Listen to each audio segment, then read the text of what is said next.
Kairos is effectively a prison planet ruled over by a dictator called the Timekeeper. He thrives on control and order, and when things are thrown into those mechanisms to create chaos, he only knows how to clamp down and sort of institute martial law. The Timekeeper's primary method of control over the years has been a cybernetic implant called a bolt. A bolt is installed on the base of someone's neck and can be used to monitor their activities and shut them down completely. The Timekeeper is able to use it to see through people's eyes and monitor what's happening on Kairos at all times. Enter our Vault Hunters.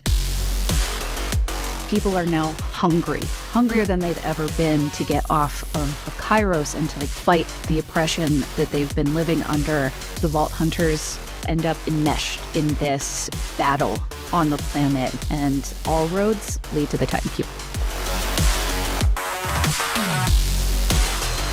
We call them the Outbounders because they, kind of like our Vault Hunters, crash landed on Kairos and have not been able to leave because the planet is on lockdown. They are desperate to go back home.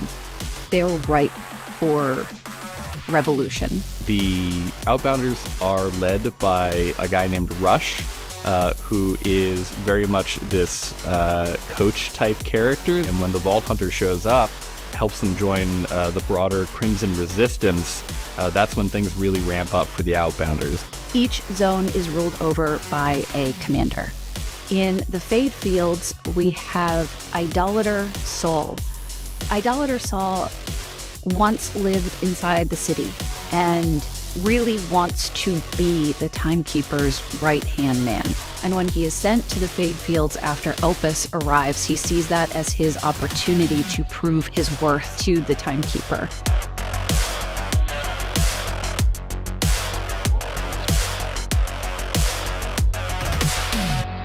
The Augars are a long-standing culture on Kairos. They're the descendants of the original mining teams sent there centuries ago by the Timekeeper in order to get resources like ordinite and other minerals and ores out of the mountain range.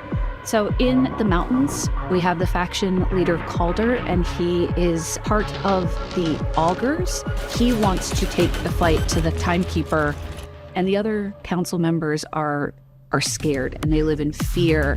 In Terminus Range, we have Vile Lictor is our commander.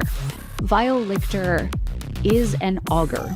Since Elpis has arrived and brought iridium to the planet, Vile Lictor has begun experimenting and doing things under the nose of the Timekeeper.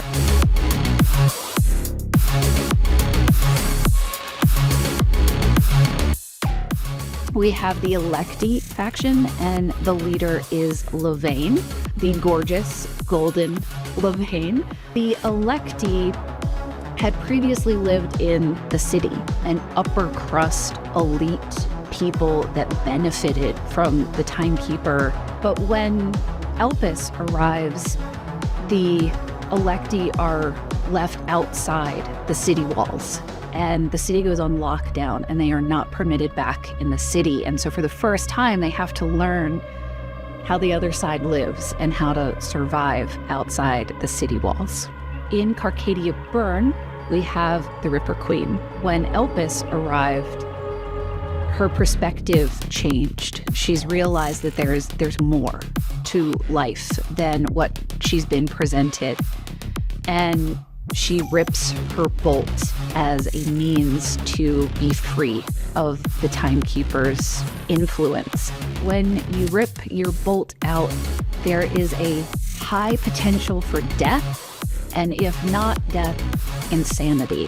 And so her army is largely made up of raving, mad humans with decreased brain capacity. She was able to convince a great number of her own soldiers to rip out their own bolts, and when they're not convinced, she does it for them.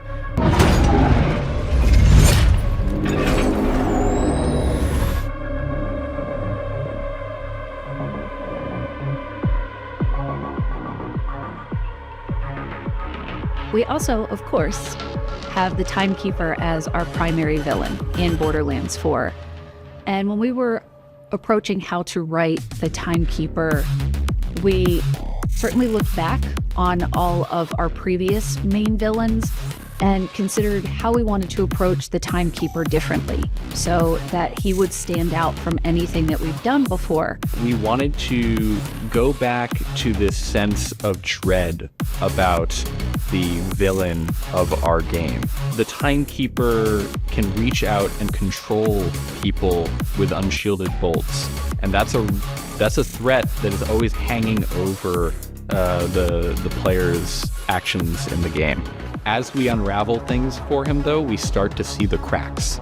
We wanted a villain who was a new type of character in the franchise, who is ever present and not overstaying his welcome. We brought back so much from previous titles that fans wanted to see again and that we wanted to put in the game again. The world is immense, and it's a new planet. You can come to Borderlands 4 whether you've played the previous titles or not, and you can hop right in. It is a turning point in our universe, and how it connects back to our previous titles, but also at the end where it will point, is worth playing for.